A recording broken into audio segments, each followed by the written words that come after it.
President Trump was coming under fire by the media big time because he was indicating that he was going to control, what states do with what the federal government says they're going to do. That's what the states are going to live to.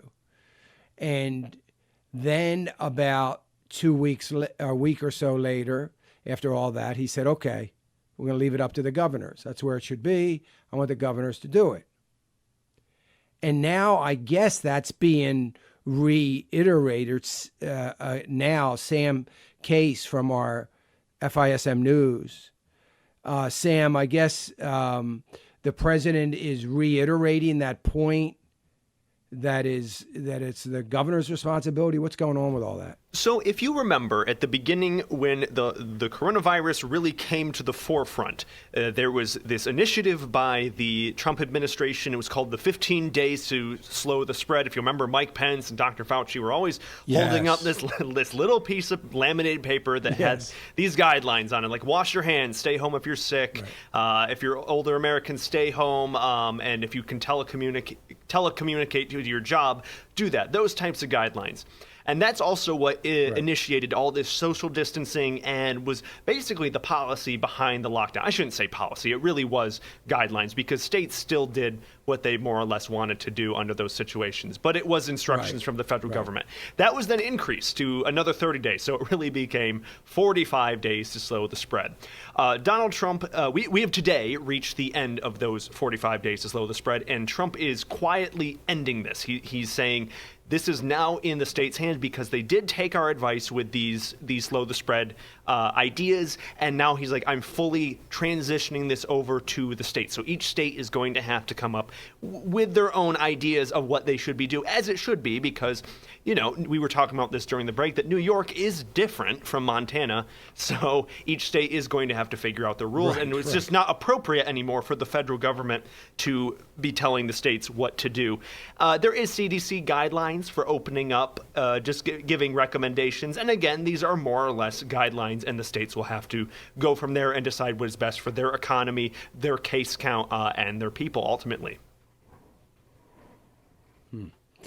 And now is he, which I think is the right thing to do for certain, and then I think the governors probably are going to have to break it down even further in some states, county by county almost. But so now I guess he's getting pushback about that? Of course he is. So it's funny because this is being spun to say that Trump is ending social distancing. That's not really what's happening. He's saying the states are already social distancing. I don't have to tell them what to do anymore.